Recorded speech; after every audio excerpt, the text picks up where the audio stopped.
What's happening, everyone? Time for another session of malt reviews. It's Mikey. I'm Narby as usual. What's up, baby? We are going to be doing our first museum piece review. Mentioned this in our Hibiki 17 review that we were going to start introducing some whiskeys that we considered to be museum pieces, and what qualifies for that are whiskeys that are incredibly rare. You really can't find in any online specialty shops, rare shop, even the ones that carry some of the rarest whiskeys. And even at auctions, maybe they used to pop up here and there, but you just really don't see them that much anymore. Maybe pop up once or twice a year at an auction. And obviously the quality of the whiskey has to be legendary and well known as well. Something that if we envisioned a rare museum of whiskey to be, what would qualify to go in there. So it is a Laphroaig 10-year-old Bonfanti, and in Italian bottling by Bonfanti.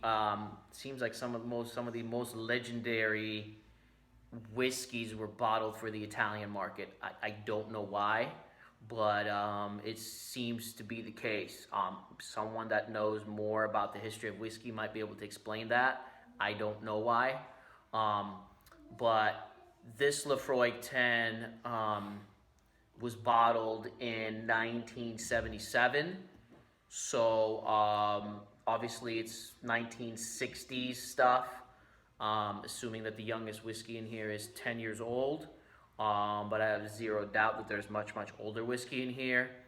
Some have rumored to say that there's really old whiskey in here. There's no way to prove it, but some people say that there definitely is.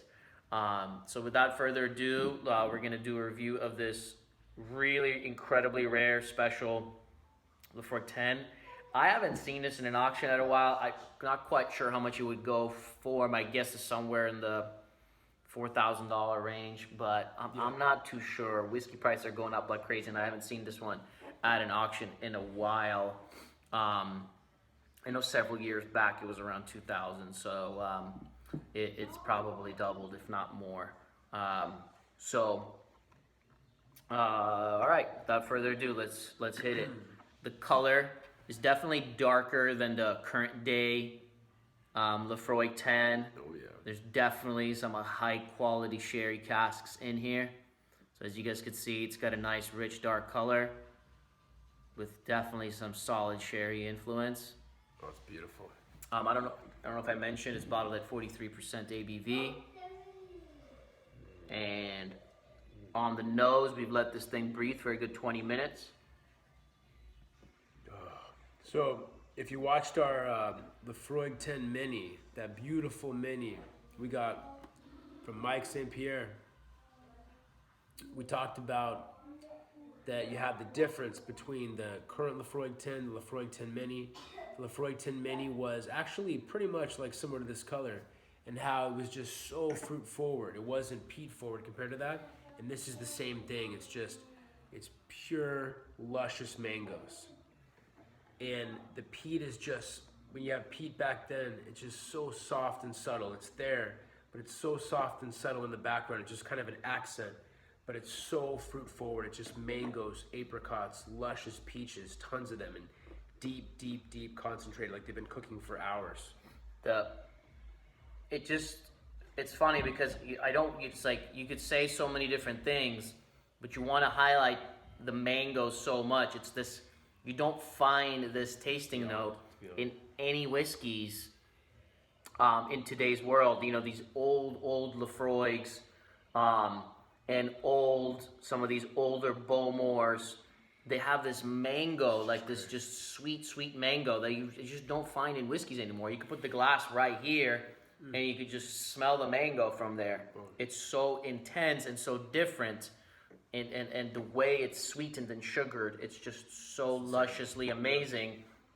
And you get this, and not just this Bonfanti bottling, but you get it in a lot of the older Laphroaigs.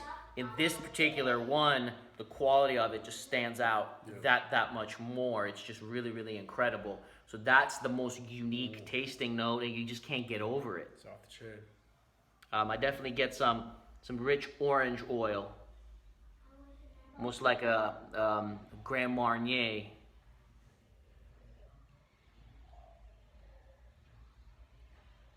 Tons of different citrus fruits, all crystallized and very luscious.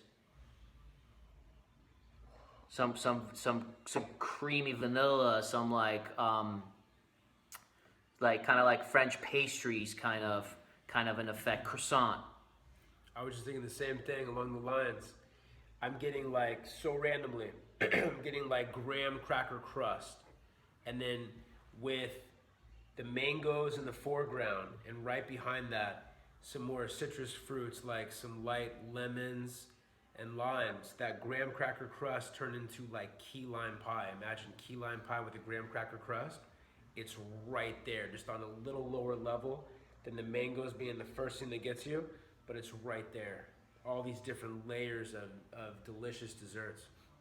Sweet grapefruits. Not often you get a sweet grapefruit. They tend to be more bitter, but occasionally you sure. get one that's very sweet, just a really ripe one. The sweet grapefruits. Salted cashews. And that light mineral peat in the background just kind of adds so well, kind of letting you know that this is kind of that old Laphroaig. Yeah, I mean, Pete's definitely there though. Yeah, you definitely get, just like the Laphroaig 10, both of them that we did in the other review, you definitely get that feeling of being there on the coast of Isla. And you get that sea spray, that salt, the oysters, the lemons, and then the lemon butter with the oysters, the kippers, the fish. You definitely get that, but it's very tamed. And so it just perfectly accentuates all that luscious fruit on the foreground. It's there, and the more you hang out, the more you realize how much it is there, but it's all balanced so perfectly. Yeah, absolutely. It's definitely a stunning whiskey. It's definitely a piece of history and a style that I very, very much doubt we're ever going to see again. And as these, not too many bottles of these left, and certainly if you're like us, we opened these bottles, and who knows when there's not going to be any left. And it's sad because so many people who are in whiskey won't get to try things like this. Truly a masterpiece. Whether it's your favorite style or not, as a whiskey person, you definitely want to at the very least try it. Absolutely, everybody. Yeah. So let's hit the palate.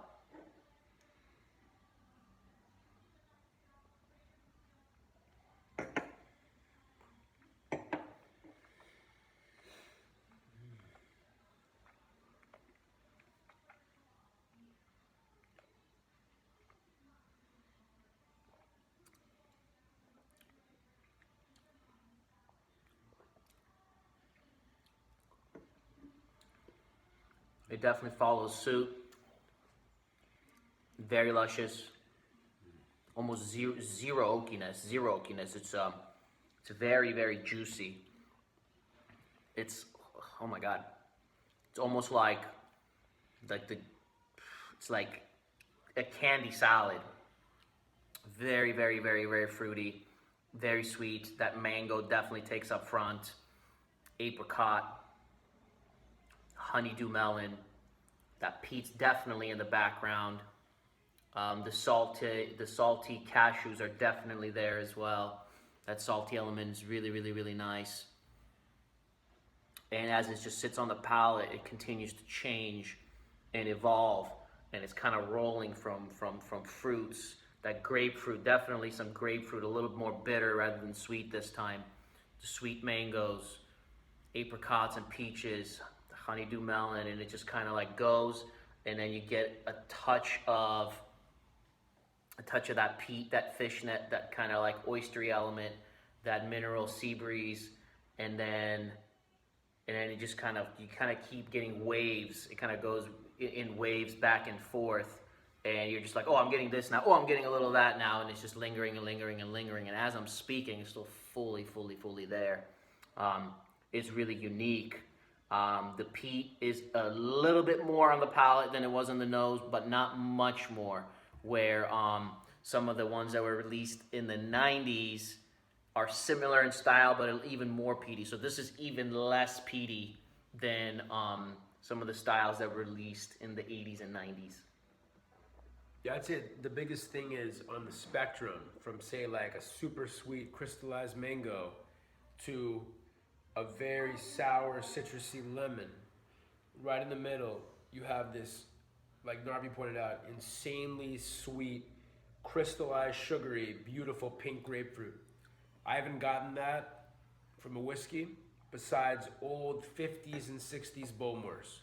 Old, really fruity Isla 50s, 60s Bowmores that have similar characteristics. And I'm getting that insanely more on the palate than the nose, and that's one of my favorite notes.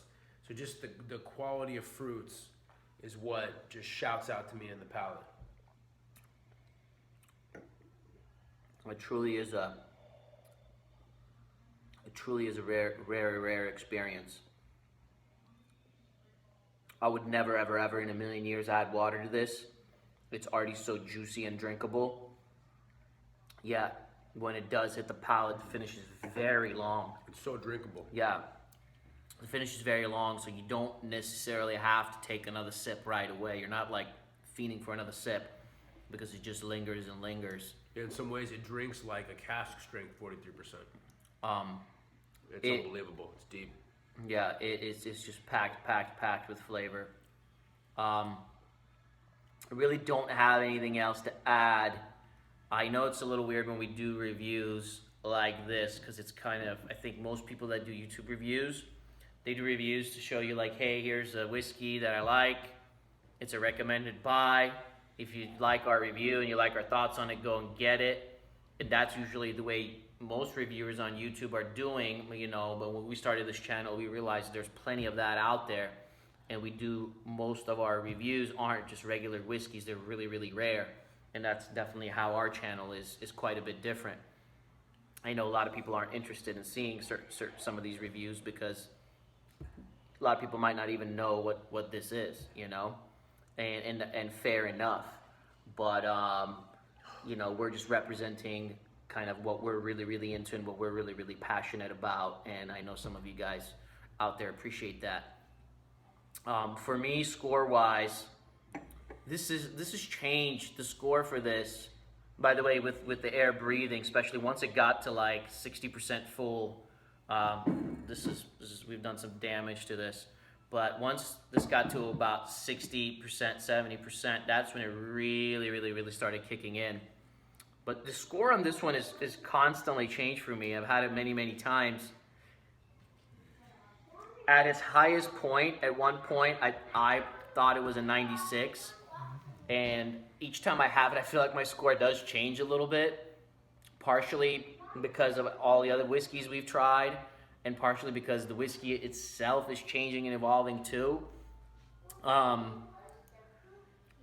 It's tough to score, but it's always in the mid 90s range. But I'm gonna give it a 94 out of 100. But this is kind of ranged in the 94 to 96 range for me. But I think as I've tried so many other high-end whiskeys, and I've tried other whiskeys in this exact same style, I'm gonna stick with a solid 94 for this incredible whiskey that we consider a museum piece. Yeah, I would say, yeah, it does change quite a bit. There's quite a bit of variation each time you try it. I would say like 94 would say be like the minimum. Maybe 96 is the maximum. So I'm going to average it and I'm going to say 95. Yeah. All right, you guys. Please do let us know if you've tried older Laphroaigs, especially the ones with that fruity, more kind of sherry / bourbon style where you're not getting heavy sherry notes like dark figs, but it brings out these incredible fruits. I'm very curious to see what you guys think and which styles you've tried. There's so many different versions of this. There were so many Laphroaig 10s that were bottled back in the day, and they're just all skyrocketing in value.